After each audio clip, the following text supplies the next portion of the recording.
Hello dear students, today's topic is restriction endonuclease enzyme। जैसा कि हम हमारे पिछले वीडियो में डिस्कस कर चुके हैं कि रेस्ट्रिक्शन एंडोन्यूक्लियस एंजाइम ये कट करते हैं किसी भी पर्टिकुलर डीएनए को एट स्पेसिफिक साइट से, किसी भी एक पर्टिकुलर साइट से कट करते हैं। तो इस वीडियो में हम यही डिस्कस करेंगे कि ये एंजाइम क्या होते हैं और किस तरह से एक्ट करते हैं। साथ में रेस्ट्रिक्शन एंडोन्यूक्लियस का नोमेनक्लेचर किस तरह से किया जाता है। रेस्ट्रिक्शन एंजाइम्स दैट क्लीव और cut DNA at specific sites. जहां तक तो हम पढ़ चुके हैं कि डीएनए को पर्टिकुलर किसी साइट से ही ये एंजाइम्स कट करते हैं, कि ऐसा नहीं है कि मन मर्जी से डीएनए को कहीं से भी ये कट कर दें। एक स्पेसिफिक साइट से ही ये डीएनए को कट करते हैं। इसकी शुरुआत होती है लगभग 1963 में, जब बैक्टीरियोफेज एक वायरस है और ये इन्फेक्शन करता है किसमें, एक बैक्टीरिया में। तो जब ये इन्फेक्शन कॉज करता है तो होगा क्या कि बैक्टीरियोफेज जो वायरस है इसका डीएनए एंटर होता है कहाँ पर, बैक्टीरिया में। और जैसे ही ये डीएनए बैक्टीरिया में एंटर होता है तो यहाँ पर दो एंजाइम्स क्या करते हैं, इस वायरस के जीनोम को कट करते हैं। तो आप देख सकते हैं कि इसे 3 पार्ट्स में डिवाइड किया जा चुका है। और जैसे ही फेज डीएनए मीन्स वायरस का डीएनए क्लीव्ड होता है तो ये हो जाता है इनएक्टिवेट। तो ये एक्टिव नहीं होता है, मीन्स ये डिजीज कॉज नहीं कर सकता है। The first restriction endonuclease enzyme hind second, और ये फंक्शन करता है स्पेसिफिक रिकॉग्नाइज सीक्वेंस पर। और ये वाला सीक्वेंस यहाँ पर दिया हुआ है। कैसे एक्ट करता है ये डिस्कस करते हैं हम नेक्स्ट स्लाइड्स में। Bacterium owns DNA is safe, bacteria का खुद का डीएनए सेफ है, प्रोटेक्टेड है from attack of restriction enzymes due to its carries additional methyl group. क्यों? क्योंकि ये कैरी करता है एडिशनल मिथाइल ग्रुप, और ये मिथाइल ग्रुप ब्लॉक करता है किसको, the site for restriction endonuclease enzyme. तो आप डायग्राम में देख सकते हैं कि हमारे पास में ये एक डायग्राम है जिसमें ये बैक्टीरियल डीएनए है और रेस्ट्रिक्शन एंडोन्यूक्लियस एंजाइम ये बाइंड नहीं हो पाता है कहाँ पर, स्पेसिफिक रिकॉग्नाइज सीक्वेंस पर। और इस वजह से ये पर्टिकुलर साइट से डीएनए को कट नहीं करता है। It means bacterial on DNA is safe through additional methyl group. Types of restriction enzymes, restriction enzymes को 2 कैटेगरीज में डिवाइड किया गया है on the basis of their functioning. One is restriction exonuclease and another is restriction endonuclease enzyme। Exo and endo, नाम से ही पता चल रहा है कि exo means outer side and endo means inner side. Exonuclease enzymes they cut the DNA at the end of the sequence. कहाँ से कट करता है, डीएनए के एंड से, या फिर हम कहें तो it removes the nucleotides from end of the DNA. For example हमारे पास में ये डीएनए है और इस डीएनए को यहाँ से अगर इस एंड से, इसके किनारों से अगर कट किया जाता है या फिर न्यूक्लियोटाइड्स को यहाँ से हटाया जाता है तो इस एंजाइम्स को कहेंगे एक्सोन्यूक्लियस एंजाइम। और endonuclease enzyme they cut the DNA at mid of the sequence, या फिर हम कहें तो far from ends of DNA. इधर से कट कर सकता है, इस जगह से कट कर सकता है। तो ये एंजाइम कट करते हैं डीएनए को कहाँ से, मिड से, एट स्पेसिफिक साइट। तो इन्हें कहा जाता है रेस्ट्रिक्शन एंडोन्यूक्लियस एंजाइम। हमारा नेक्स्ट टॉपिक है सोर्स ऑफ रेस्ट्रिक्शन एंजाइम्स। जैसा कि हम डिस्कस कर चुके हैं, हमारे रेस्ट्रिक्शन एंडोन्यूक्लियस एंजाइम्स का सोर्स क्या है, बैक्टीरियल सेल है। और बैक्टीरियल सेल का ऑन डीएनए ये सेफ होता है किससे, बैक्टीरियोफेजेस से, मीन्स वायरस से, कि वायरस कोई भी आके बैक्टीरिया में डिजीज कॉज नहीं कर पाता है due to presence of additional methyl group. Each restriction endonuclease enzymes cuts the DNA at specific site और इस साइट को हम कहते हैं रिकॉग्नाइज सीक्वेंस। तो स्टूडेंट ध्यान दीजिएगा कि मान के चलिए कि हमारे पास में बहुत बड़ा डीएनए है, ये एक डीएनए है किसी भी सेल का। तो इस डीएनए में अगर हम कोई भी रेस्ट्रिक्शन एंजाइम यूज करते हैं RE, तो ये पर्टिकुलर किसी एक साइट से ही कट करता है। तो ये जो साइट होगी जिससे ये कट करता है, यहाँ पर होता है एक रिकॉग्नाइज सीक्वेंस और इसी साइट से ये क्या करता है, पर्टिकुलर डीएनए को कट करता है। तो जो रिकॉग्नाइज सीक्वेंस है ये होता है 4 और 6 बेस पेयर का। कितना बेस पेयर, या तो ये बना होगा 4 बेस पेयर का या फिर ये बना होगा 6 बेस पेयर का। तो यहाँ पर हमने 2 एग्जाम्पल लिखे हैं, एक रिकॉग्नाइज सीक्वेंस है GATC, दूसरा है GAATTC। मीन्स ये बना हुआ है 4 बेस पेयर का और ये बना हुआ है 6 बेस पेयर का। सिंपली अगर हम दें कि 1000 बेस पेयर डीएनए सीक्वेंस हमारे पास में है, तो how many segments will form, कितने सेगमेंट इसमें से बनेंगे अगर हम यूज करते हैं 4 बेस पेयर सीक्वेंस को। तो ध्यान दीजिएगा 4, नीचे की तरफ जो 4 है ये है नाइट्रोजन बेस को रिप्रेजेंट करता है। तो ये होते हैं 4 टाइप्स के, इसलिए नीचे लिखेंगे हम लोग 4 बेस पर और इसकी पावर हमने लिखी 4, क्योंकि ये कितने सीक्वेंस का बना हुआ है, 4 टाइप्स का। तो वैल्यू निकल के आती है कितनी, 256। इसी तरह से अगर हम यूज करते हैं रिकॉग्नाइज सीक्वेंस ये वाला, तो इस केस में जो हमारा एंजाइम है रेस्ट्रिक्शन एंडोन्यूक्लियस एंजाइम, ये कट करता है कितने बेस पेयर से, 4096 बेस पेयर। और ये डिपेंड करता है किस पर, प्रोबेबिलिटी पर।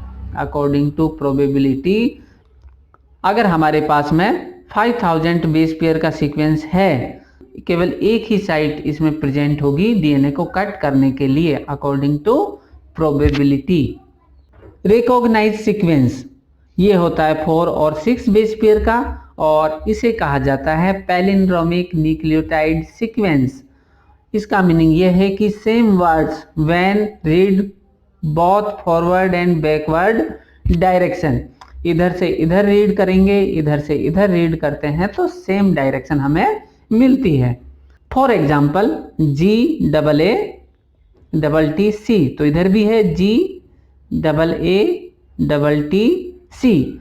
तो इसे याद करने का एक सिंपल सा मेथड है कि अगर हम लिखें GAA, तो ध्यान दीजिएगा, तो इधर भी क्या लिखेंगे GAA, तो इधर क्या आएगा T और C, सेम TTC। तो आप देखिए कि हमारा एक पैलिंड्रोमिक सीक्वेंस बनकर तैयार हो चुका है। तो इसके थ्रू आप इसे याद कर सकते हैं। नेक्स्ट इंपॉर्टेंट टॉपिक है sticky ends and blunt ends. तो स्टूडेंट ध्यान दीजिएगा कि जब भी हम डीएनए को कट करते हैं, सपोज ये हमारे पास में एक डीएनए का सीक्वेंस है और जब हम इसे बीच में से कट करते हैं तो कट करने के बाद में ये सीक्वेंस इधर बना और ये सीक्वेंस इधर बना।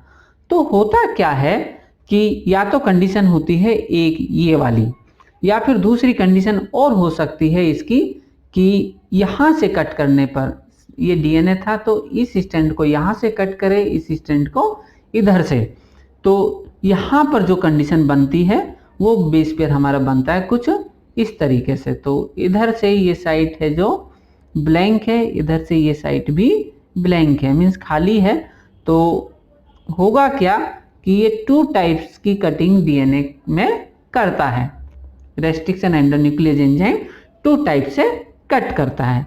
तो आप सोच के बताइए कि अगर हमें डिजायरेबल जीन इंसर्ट करना है, सपोज ये हमारा डिजायरेबल जीन है, तो इसे हम इसमें आसानी से ऐड कर सकते हैं या फिर अगर हमारे पास में डिजायरेबल जीन ये है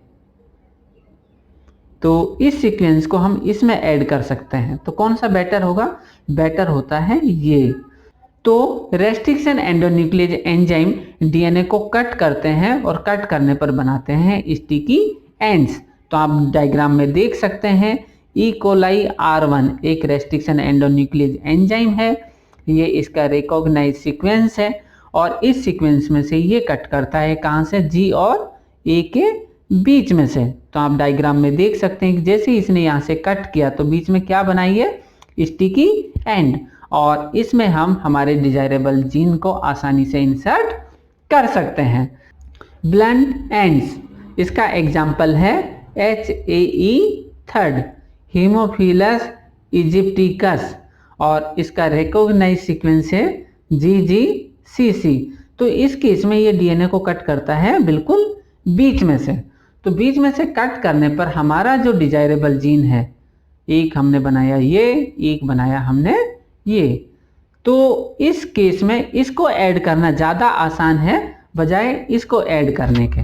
तो इसलिए अगर हमें यूज करना है ब्लंट एंड रेस्ट्रिक्शन एंडोन्यूक्लियेज एंजाइम, तो इस केस में हम इसे बनाते हैं स्टिकी। तो स्टिकी बनाने के लिए सिंपल सा है कि इसके एक स्टैंड पर कुछ न्यूक्लियोटाइड्स हम इधर ऐड कर देते हैं, कुछ हम ऐड कर देते हैं इधर, और यहाँ पर ये कुछ न्यूक्लियोटाइड्स खाली रह जाते हैं और इस वजह से हम इसे आसानी से ऐड कर सकते हैं। यहाँ पर एक टेबल दी हुई है, ये कुछ रेस्ट्रिक्शन एंडोन्यूक्लियेज एंजाइम्स हैं। Source of organism for example E coli R1 organism है इशरिशिया कोलाई और इसका रिकॉग्नाइज सीक्वेंस है ये, और ये प्रोड्यूस करता है स्टिकी एंड। हीमोफिलिस इजिप्टिकस ये प्रोड्यूस करता है ब्लंट एंड। कभी कभी क्या होता है कि बहुत सारे न्यूक्लियोटाइड्स के बीच में, रिकॉग्नाइज सीक्वेंस के बीच में लिखा होता है N। तो यहाँ N का मीनिंग होता है एनी नाइट्रोजन बेस। ऐसा नहीं है कि पर्टिकुलर कोई बेस ही होगा, उस जगह पर कोई भी नाइट्रोजन बेस हो सकता है और इनकी जो डायरेक्शन होगी वो होती है 5 prime to 3 prime direction. Next important topic है टाइप्स ऑफ रेस्ट्रिक्शन एंडोन्यूक्लियेजेस, की रेस्ट्रिक्शन एंडोन्यूक्लियेज एंजाइम्स का टाइप्स, और इसको हमने बेसिकली 4 कैटेगरीज में डिवाइड किया है on the basis of their function. कि टाइप 1 इनका रिकॉग्नाइज सीक्वेंस होता है 15 बेस पेयर और ये क्लीव करते हैं डीएनए को कहाँ से? 1000 base pair away from there recognise site. मतलब ये हमारा डीएनए है, कट करना है यहाँ से, कट करता है 1000 बेस पेयर दूर से। इसका मीनिंग यह हुआ कि ये हमारे काम का नहीं है। Type second, it is stable है, cleave DNA with in recognise sequence. कहाँ से कट करता है डीएनए को? पर्टिकुलर रिकॉग्नाइज सीक्वेंस और वेरी क्लोज। इसीलिए हम इसका यूज करते हैं, बहुत ज़्यादा मोस्टली यूज किया जाता है और इसमें ज़रूरत होती है मैग्नीशियम की। Type third, it cleave at site a short distance from a recognise site, की पर्टिकुलर रिकॉग्नाइज साइट के आसपास से ये कट करता है। इसमें ज़रूरी होता है मैग्नीशियम और एटीपी की भी काफ़ी ज़रूरत होती है। टाइप 4, इसमें इट टारगेट मॉडिफाइड डीएनए। ये क्या करता है? मॉडिफाइड डीएनए को टारगेट करता है। और जैसा कि हमने डिस्कस किया कि जो पर्टिकुलर डीएनए है ये प्रोटेक्ट होता है किसके थ्रू? मिथाइल ग्रुप के थ्रू, हाइड्रोक्सी मिथाइलेटेड और ग्लूकोजाइल हाइड्रोक्सी मिथाइलेटेड डीएनए।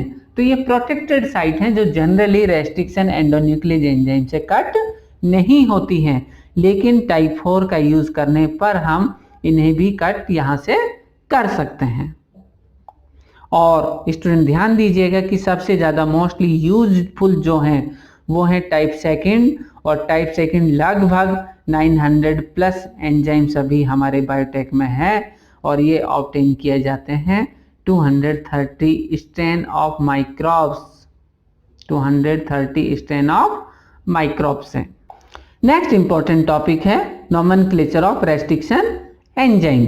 तो यहाँ पर हमने एग्जाम्पल लिया है ई कोलाई R1 और इसे हम एक्सपेंड करते हैं कुछ इस तरह से कि सबसे पहले क्या है ई, तो ई रिप्रेजेंट करता है फर्स्ट लेटर ऑफ जीनस और जीनस क्या है ईशरीशिया, ये एक बैक्टीरिया है और इसका फर्स्ट लेटर क्या हुआ ई। इसके बाद first two letter of specific species, तो यहाँ पर स्पीसीज है कोलाई COLI, तो इसके फर्स्ट टू लेटर होंगे CO और ये कैसे होंगे स्मॉल लेटर होते हैं, स्मॉल लेटर। थर्ड है स्ट्रेन RY3, तो यहाँ पर स्ट्रेन का फर्स्ट वर्ड हमने लिया है R। And first identified order of identification in A bacterium, तो यहाँ पर जो 1 है हम कह सकते हैं कि रैंक ऑफ आइडेंटिफिकेशन है कि अगर पहले आइडेंटिफाई हुआ है तो 1, सेकंड हुआ है तो 2, थर्ड हुआ है तो third. And first 3 letters are italic and other like strain name are non, तो यहाँ पर हमने इसे इटालिक नहीं किया है तो हम इस कंडीशन में से क्या करेंगे अंडरलाइन। और कुछ अदर एग्जाम्पल्स हमने लिखे हैं ALU1 आर्थोबैक्टर ल्यूटस और 1 क्या है रैंक ऑफ आइसोलेशन है। हीमोफिलिस इन्फ्लुएंजी, यहाँ पर जो D है ये रिप्रेजेंट करता है किसे स्ट्रेन को और थर्ड क्या है यहाँ पर rank of isolation. Thanks for watching. For more videos please visit our channel biology academy. Thank you.